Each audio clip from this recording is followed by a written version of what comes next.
पिछले कुछ सालों से भारतीय जनता पार्टी जिस तरह से शराब घोटाला कर रही थी और हमारे ऊपर आरोप लगा रही थी, आज कोर्ट ने सारे आरोप खारिज कर दिए और जितने भी एक्यूज्ड थे सबको डिस्चार्ज कर दिया। हम हमेशा कहते थे सत्य की जीत होती है, हमें भारतीय न्याय प्रणाली पे भरोसा है। मैं जज साहब का बहुत बहुत शुक्रिया अदा करता हूं जिन्होंने हमारे साथ न्याय किया, सत्य की जीत हुई। मैं हमेशा कहता था कि भगवान हमारे साथ है।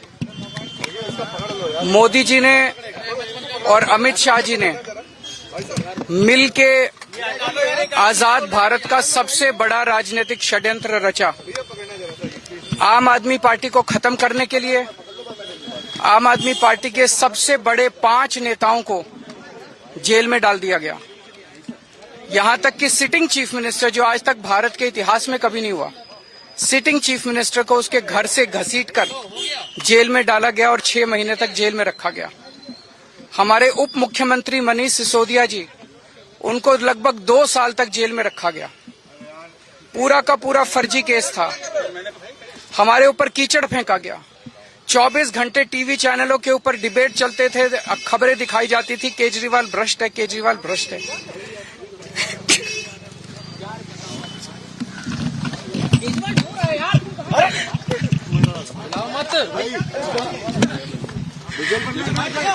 हो गया सर,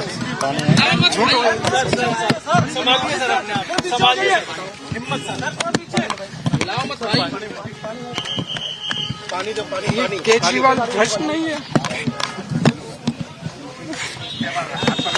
मैंने केवल अपनी जिंदगी में ईमानदारी कमाई है। इन्होंने झूठा केस लगाया और आज ये साबित हो गया। कोर्ट ने कहा है कि केजरीवाल कट्टर ईमानदार है, मनीष सिसोदिया कट्टर ईमानदार है, आम आदमी पार्टी कट्टर ईमानदार है। मैं प्रधानमंत्री जी से कहना चाहता हूं, सत्ता के लिए इस तरह से खिलवाड़ मत कीजिए। देश के साथ इस तरह से संविधान के साथ खिलवाड़ मत कीजिए। आपको सत्ता चाहिए, अच्छे काम कीजिए। आज देश के सामने इतनी बड़ी बड़ी समस्याएं हैं, महंगाई है, बेरोजगारी है, पूरे देश में सड़कें टूटी पड़ी है, चारों तरफ पोल्यूशन ही पोल्यूशन हो रहा है। चारों तरफ देश में इतनी समस्याएं हैं, उन समस्याओं का समाधान करके सत्ता में आइए ना। केजरीवाल पे, आम आदमी पार्टी पे झूठे केस क्यों करते हैं? अच्छा काम करके सत्ता में आइए। इस तरह के झूठे केस करना और 24 घंटे विरोधियों के, विपक्षियों के खिलाफ ऊट पटांग के केस करना, उनको जेल में डालना, ये एक प्रधानमंत्री को शोभा नहीं देता। इससे देश आगे नहीं बढ़ेगा। देश आगे तब बढ़ेगा जब जनता की समस्याओं का समाधान किया जाएगा। चलिए अगला। आज एक बार फिर गर्व हो रहा है देश के संविधान पर, बाबा साहब अम्बेडकर पर, जिन्होंने इतना शानदार संविधान दिया और सत्य की जीत हुई है। सर सीबीआई के ऊपर भी सर वाकई बाबा साहब का संविधान ही है कि इस दौर में भी इंसाफ हो जा रहा है। इस दौर में भी इंसाफ हो जा रहा है, जिस दौर में न्यायपालिका पर भी भरोसा घटता जा रहा है। लेकिन है, मैं अभी भी कहता हूं, न्यायपालिका किसी एक व्यक्ति से नहीं बनी है। इस न्यायपालिका में ऐसे लोग हैं और रहेंगे जो इस देश और संविधान को बचाएंगे, यकीन है पूरा। अगली क्लिप लाइए।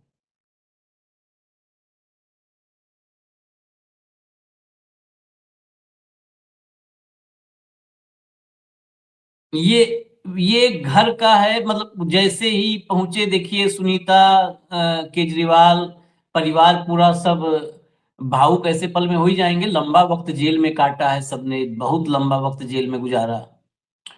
तो ये सब देखिए, सब भावुक हैं।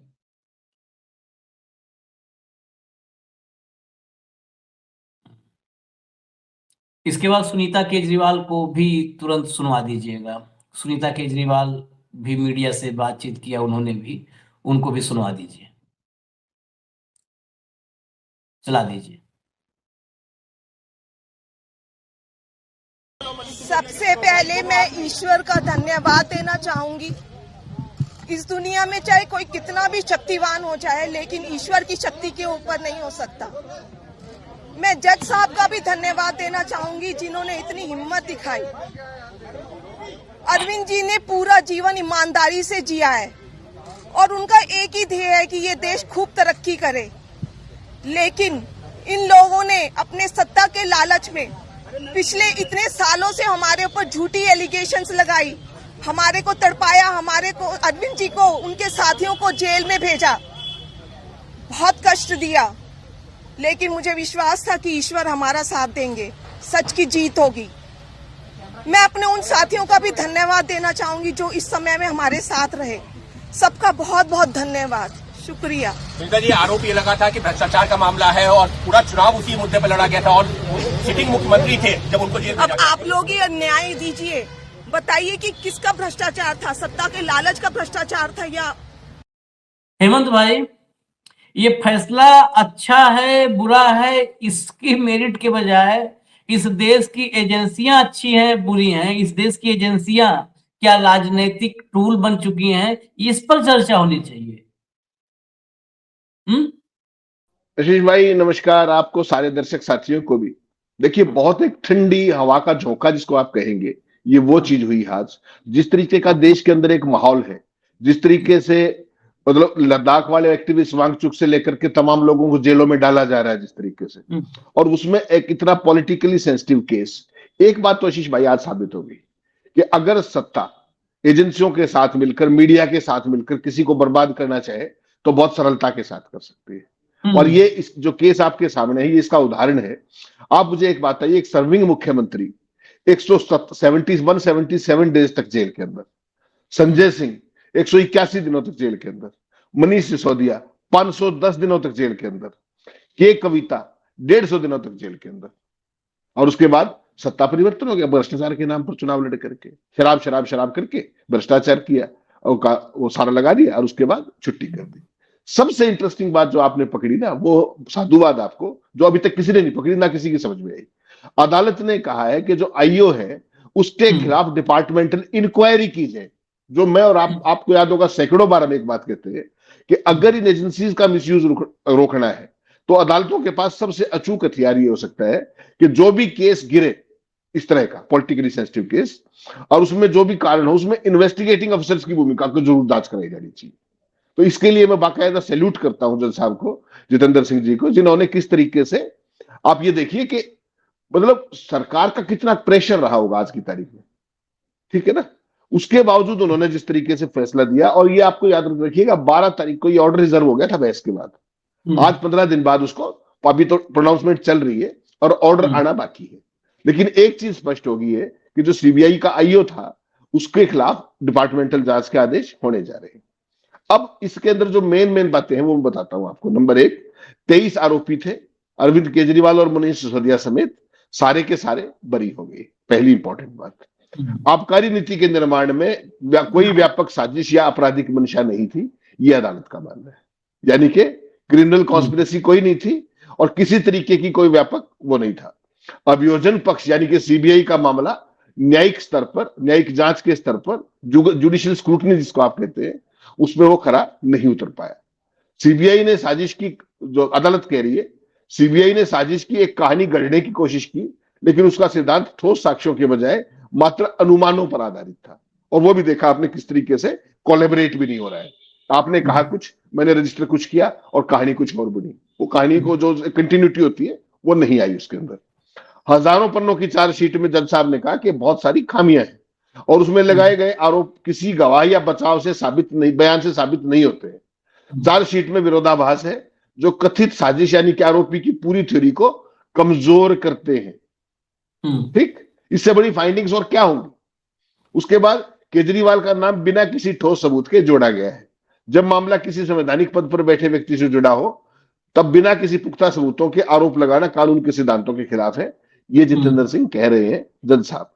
जज साहब ने यह भी कहा कि मुख्य आरोपी कुलदीप सिंह को बरी किया जाता है। हैरानी की बात यह कि उन्हें पहला आरोपी क्यों बनाया गया। अदालत इस बात पर भी सरप्राइज्ड है कि उसको क्यों बनाया गया, कुलदीप सिंह को, जबकि उनके खिलाफ तो कोई ठोस सामग्री ही नहीं थी। सिसोदिया पर आरोप क्या था कि वे शराब नीति बनाने और लागू करने के जिम्मेदार थे, लेकिन कोर्ट ने क्या कहा कि उनके शामिल होने का कोई सबूत नहीं मिला और न ही उनके खिलाफ कोई बरामदगी हुई। आपको ध्यान होगा, मैं आपको मनी लॉन्ड्रिंग पे एक बात हमेशा कहता हूं, जब भी मैंने कहा तमाम इनके यहाँ रेड हुई, मनीष सिसोदिया के यहाँ, केजरीवाल के, सब के यहाँ रेड हुई, किसी के घर पे चवन्नी बरामद नहीं हुई। तो जब तक मनी की ट्रेल नहीं होगी, मनी इन्वॉल्व नहीं होगा डायरेक्टली, तब तक वो मनी लॉन्ड्रिंग कैसे हुई? मनी लॉन्ड्रिंग के लिए मनी तो चाहिए कि नहीं चाहिए? वो हम बार बार उस बात को जिक्र करते, वही अदालत ने कह दिया कि उसके यहां से कुछ बरामद ही नहीं हुआ। अब अदालत ने सीबीआई के जांच अधिकारी के खिलाफ भी विभागीय जांच के आदेश दे दिए हैं। ये मैं मानता हूं इसको सबसे बड़ी चीज। और आशीष भाई, आज की जो स्थिति है ना, इसको केवल आप इस रूप में देखिए कि जो मैं आपको कह रहा था कि सत्ता चाहे तो एजेंसियों का यूज, बाद में कुछ भी होता रहे। 5 साल तक बीजेपी आ गई ना, रेखा गुप्ता चीफ मिनिस्टर है, घूमते रहो केजरीवाल। लाइफ में बीइंग चीफ मिनिस्टर 177 दिन तक जेल के अंदर रहना कोई मजाक नहीं है। ये प्रोसेस का एब्यूज है केंद्र सरकार के द्वारा, जांच एजेंसियों के द्वारा। और मैं तो ये कहता हूं डिपार्टमेंट इंक्वायरी से काम नहीं चलेगा, कड़ी से कड़ी सजा मिलनी चाहिए। आपको ध्यान होगा 2013 में क्या हुआ था, ऐसे ही एक सीएजी की रिपोर्ट आई फर्जी टाइप की, 1,75,000 करोड़ वो जो 2G के अंदर स्कैम करके पूरे देश के अंदर माहौल, उसके बाद कोल स्कैम, उसके बाद ये स्कैम, उसके बाद वो स्कैम। किसी के अंदर किसी एक आदमी का कन्विक्शन हुआ तो बताओ, और सरकार पलट गई एक पॉपुलर नैरेटिव मीडिया के साथ मिल करके, और पूरे देश में जो अन्ना हजारे को फेस बना लिया और तमाम लोगों का नामों का फायदा उठाते हुए, केजरीवाल भी उनमें से एक थे, और उन्हीं का फिर शिकार हुए वो भी उसी नीति के। वो 2G के शिकार हुए थे, ये शराब नीति के शिकार हो गए। तो अल्टीमेटली जो ये मिसयूज है, ये देखना पड़ेगा। मैं तो सैल्यूट करता हूं, कम से कम लोअर कोर्ट्स के अंदर इतनी नैतिकता और इतना दम बचा हुआ है कि वो सच को सच और झूठ को झूठ कह सकते हैं। बहुत बड़ी बात है। वांगचुक का देख लिया ना आपने हाल, किस तरह के केस में क्या हियरिंग्स चल रही है लगातार, कितने लोगों को 5-5 साल से केस शुरू नहीं हुआ अभी तक और वो जेलों में पड़े हैं। आपके लिए अलग पैरामीटर्स है, मेरे लिए अलग पैरामीटर्स है। तो जो कम से कम निचली अदालतें हैं वो वास्तव में मान और सम्मान की पात्र है कि कम से कम वो तो अपहोल्ड कर रही है चीजों को strictly based on the merits. और ये चीज अपने आप में it will go in a very long way, very long way. जो लोगों का भरोसा है, आपने 2 दिन पहले देखा भूपेंद्र सिंह हुड्डा का एजेएल वाला केस हाईकोर्ट ने खारिज कर दिया। 15 साल से उठाए फिर रहे हो भाई, कांग्रेस पार्टी, मोतीलाल वोरा दिवंगत भी हो गए, सारे घसीटे फिर रहे, क्या मतलब है? तो ये लॉ के प्रोसेस का एब्यूज है, कंप्लीट एब्यूज है ये। हाईकोर्ट ने ठाके पटक दिया उसको साइड में, कह रहा हूं नथिंग डूइंग, खारिज सब कुछ। तो ये चीज आपको देखनी पड़ेगी कि पॉलिटिकली सेंसिटिव केसेस का जो कन्विक्शन रेट, जो मैं आपसे बात कर रहा था, आपको जानकर हैरानी होगी आशीष भाई, 2010 मोदी जी के आने के बाद से लेकर के केवल 2 केसेस के अंदर ईडी ने अभी तक वो सजा दिलवाई, केवल 2 केसेस के अंदर, आउट ऑफ कितने 2015 से 2025 के बीच में 193 केसेस फाइल किए ईडी ने, जिसमें केवल 2 कन्विक्शन, 1% रेट किसका हुआ? मधु कोड़ा का और ओम प्रकाश चौटाला का। बाकी किसी की कोई सजा नहीं हो पाई। ये है ईडी का। सीबीआई का जो है, सीबीआई का उस तरीके से अलग अलग पॉलिटिकल सेंसिटिव का डेटा नहीं है, लेकिन जो ओवरऑल करप्शन के केसेस हैं उनमें उनका 68-69% वो अलग चीज है, क्योंकि यहां तो सारा खेल करप्शन से तो ऊपर उठ गया भी है। पहले तो प्रिवेंशन ऑफ करप्शन एक्ट आपको बदनाम करने के लिए मैं लगा देता था, चलो भाई घूमते रहो, लेकिन उसमें आशीष भाई जमानत मिल जाती थी, और जमानत मिलते ही खेल खराब, नेता बाहर। तो फिर इन्होंने मनी लॉन्ड्रिंग का रास्ता निकाला। मनी लॉन्ड्रिंग में आप 6-6 महीने तक अंदर रखते हो। पॉमेरियन मीडिया आपने भौंक भौंक के सुबह शाम तक अगले आदमी को मुंह दिखाने लायक नहीं छोड़ते, ये खा लिया वो खा लिया। आप मुझे एक बात बताइए, आज ये पॉमेरियन क्या मुंह दिखाएंगे? यही तो रोज करते थे प्राइम टाइम। अब ये क्या कहेंगे? आपको क्या लगता है कोई खबर चलाएगा रात को? इसमें कोई बहस करेगा? खबर क्या चलाएंगे मैं बता देता हूं। अभी अब आने लगा है, जरा रिएक्शंस जितने भी हैं, बाइटें एक के बाद एक सब चलाइएगा। अनुराग ठाकुर को अलग रखिएगा, उनको सबसे आखिर में रखिएगा। अनुराग ठाकुर को मैं स्पेशली उनके लिए इसलिए क्योंकि अगला अनुराग ठाकुर आज इस माहौल में अगला टारगेट बताने आए हैं। चलाइए, सबको चला दीजिए। देखिए, निचली अदालत ने सबूतों के अभाव में उनको बरी किया है। यह तकनीकी विषय है, क्योंकि यह बात भी सही है कि सैकड़ों की संख्या में सिम कार्ड और फोन सबूत के रूप में नष्ट किए गए थे। अब वो किस भाव से वो सबूत नष्ट किए गए थे, उस कारण से सबूतों का क्या अभाव उत्पन्न हुआ है, इस विषय को लेकर जो भी होगा सीबीआई एक टेक्निकल इशू है, इस पे अगला स्टेप उठाएगी, वो हाई कोर्ट में जाते हैं या क्या होता है। जहां तक पार्टी का संदर्भ है, इस पूरे डिटेल के आने के बाद वह इस पर स्ट्रक्चर्ड रिप्लाई देगी। और यह भी बात विचारणीय है कि यदि सबूत बिल्कुल नहीं थे तो कोर्ट ने चार्जेस फ्रेम करने की परमिशन कैसे दी? If the entire charges were baseless, then the charges was framed. So इसमें there are certain technical issues, and after studying the judgment in depth, party will give a structured reply. जी गौरव जी। इस case से बरी होने के बाद ये आरोप लगाया है कि गृह मंत्री अमित शाह और प्रधानमंत्री मोदी ने स्ट्रक्चर्ड तौर पर साजिश रची कि दिल्ली की सत्ता हथियाया जाए, इसलिए उनके नाम को मुझे लगता है कि अरविंद केजरीवाल जी यदि राजनीतिक आरोप लगा रहे हैं तो वो भारत के राजनीतिक इतिहास के बहुत अभूतपूर्व लोगों में से एक हैं।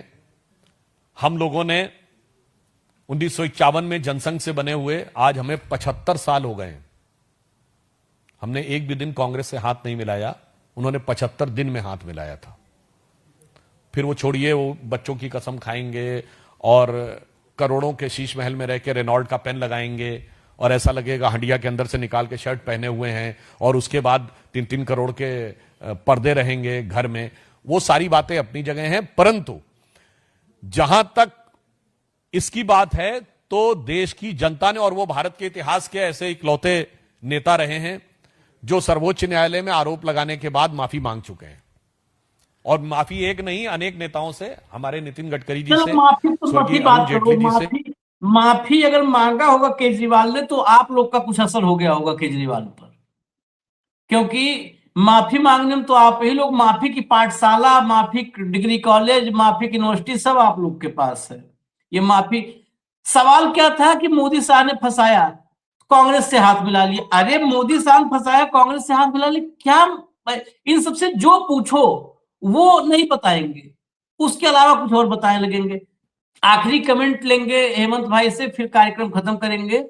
रिएक्शंस तो बाकी सब आ रहे हैं और सारे आ रहे हैं, फिर एक बार हम और अपडेटेड लेके आएंगे कार्यक्रम। लेकिन अभी फिलहाल फाइनल कमेंट हेमंत भाई, फेस लॉस तो ये बहुत बड़ा है भाजपा के लिए। ये एजेंसी सीबीआई के लिए नहीं है, ये भाजपा के लिए फेस लॉस है।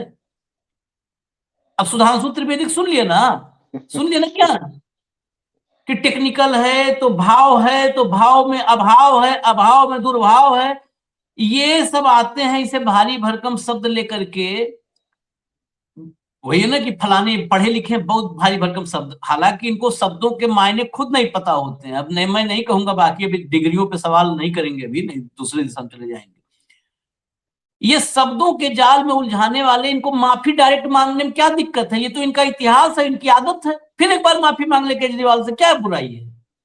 आशीष भाई, माफी मार से मांगते हैं, गोरों से मांगते हैं, यहाँ पे नहीं मांगते अच्छा, माफी। हाँ, आप समझिए बात को, माफी भी गोरों से मांगते, गले भी गोरों के पड़ते हैं। मोहब्बत भी और माफी भी, वो केवल वहां के लिए रिजर्व है। यहां तो बहुत गंभीर मुद्रा में, धीर मुद्रा के अंदर, और बिल्कुल सीरियस रह करके, और बहुत अपने आप को बौद्धिक दिखाने की टॉप टू बॉटम एक पूरी प्रयास रहता है।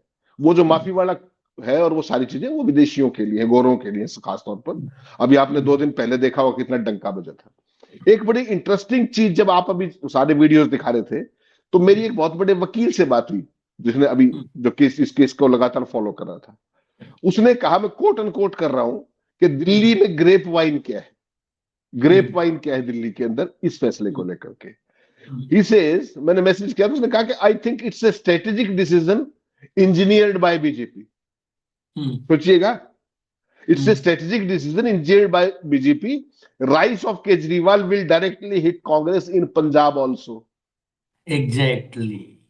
और इधर से ये हो गया, उधर से देखिए बैलेंसिंग कैसे होती है। यहां पर उनको राहत मिल गई, सारी बात है। सीबीआई तो घर की है, तोता है, पैरेट है, क्या है वो अलग छोड़ दीजिए। उससे आगे चलिए कि उधर से कांग्रेस का इलाज हो जाएगा वहां पे शराब घोटाले के नाम पे, और इधर से इनको लटकाए रखेंगे हाई कोर्ट के अंदर। हम हाई कोर्ट में जा रहे हैं रिवीजन में, तो दोनों काम एक तीर से 2 निशान। ये बहुत सीनियर एडवोकेट ने मुझे भेजा, मैं कहो तो स्क्रीनशॉट भेज दूंगा आपको। बिल्कुल दुरुस्त आप कर रहे हो, इसमें कोई डाउट नहीं है। तो उन्होंने कहा कि हो सकता है सीबीआई ने जानबूझ के ये खेल किया हो। ग्रेप वाइन बता रहे थे वो कोर्ट परिसर की, हालांकि वो सुप्रीम कोर्ट में है, यहाँ पे नहीं थे। उन्होंने कहा कि आज हमारे यहाँ जब से ये खबर आई है यही बात चल रही है कि ये कलाकारी में तो केजरीवाल की भी कमी नहीं है ना। हाँ, तो उसमें यह है कि पंजाब के अंदर जिस तरीके का लाभ बीजेपी आम आदमी पार्टी के यहाँ एक्सोनरेट होने से उनका मैसेज बहुत अच्छा जाएगा वहां पे। उनके पास साधन वाधन की कमी है नहीं पंजाब में, आपको पता है, पैसे वैसे की कोई बिछोड़ी दिक्कत होती नहीं। तो उसमें कहीं के एक तीर से दो निशाने तो नहीं साध लिए, कांग्रेस का भी इलाज कर दिया और केजरीवाल को थोड़ी सी राहत देकर के जिस तरीके से, और हाईकोर्ट में भी घसीटते रहेंगे। कौन पूछ रहा है भाई, नीचे कोर्ट ने क्या कहा। एक लाइन की बात समझिए, केजरीवाल को छोड़ने का मतलब है कांग्रेस को डैमेज करना। केजरीवाल से भाजपा को कभी कोई नुकसान नहीं हुआ है, पूरे देश में इतिहास गवाह है, भाजपा को कहीं भी केजरीवाल से नुकसान नहीं हुआ। ये बात बिल्कुल मैं स्पष्ट कहूंगा, मुझे मतलब दो चार गालियों की कीमत पे भी कहूंगा। केजरीवाल के खेल में रत्ती भर संदेह मुझे नहीं है, केजरीवाल नंबर 1 खिलाड़ी आदमी, इसमें भी कोई संदेह नहीं। केजरीवाल आज से पहले दिन तो अभी आज बाइट में बोले ना कि ये साजिश थी, जो है साजिश थी किसकी, मोदी और शाह की। कल से केजरीवाल मोदी शाह को और राहुल गांधी दोनों को कोसना शुरू करेंगे कि ये भाजपा कांग्रेस एक है, भाजपा कांग्रेस एक है।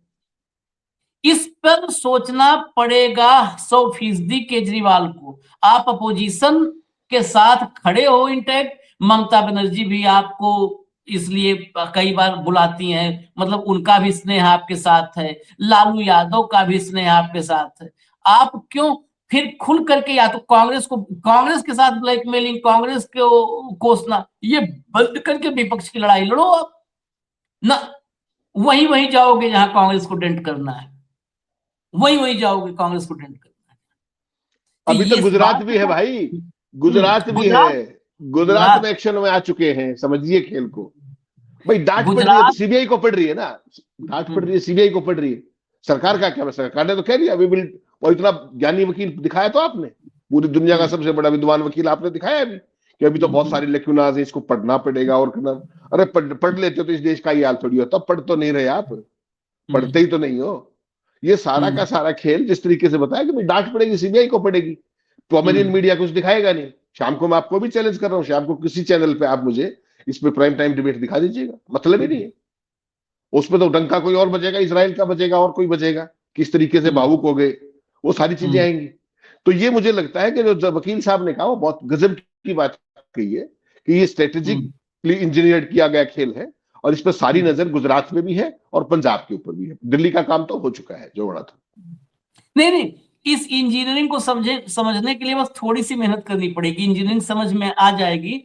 अभी खाली कुछ पुराने जजमेंट देखने पड़ेंगे, उस जो जजमेंट, पुराने जजमेंट, कुछ लोगों के पुराने जजमेंट देखने पड़ेंगे, उन जजमेंट्स की कंटिन्यूटी है या वहां पर कंटिन्यूटी ब्रेक हुई है इस जजमेंट में, अपने आप समझ में आ जाए।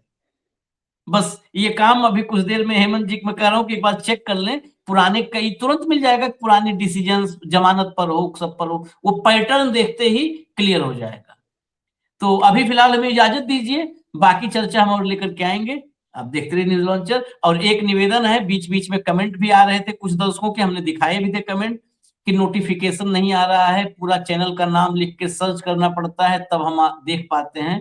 तो ये बहुत, मतलब इस समय समझिए बहुत बड़ी आफत है ये, हमारे ऊपर न्यूज लॉन्चर पर सब पर बड़ी आफत है ये। इस आफत से निपटने में आप ही लोग मदद कर सकते हैं और कोई नहीं। बाकी तो मोदी जी की मदद तो विशेष हो रही है हमारे साथ, उनकी विशेष कृपा है, तो उनकी विशेष कृपा के साथ हम ये मिशन जारी रखेंगे। ये मिशन नहीं रुकेगा, ये कितना भी नरेंद्र को मजा आए, वो मजा में हम ब्याज लगाते रहेंगे। यहाँ ब्याज लगता है मजे में, तो मजे ब्याज के साथ वो मजा लौटाते रहेंगे उनको। अभी इजाजत दीजिए हमें, धन्यवाद।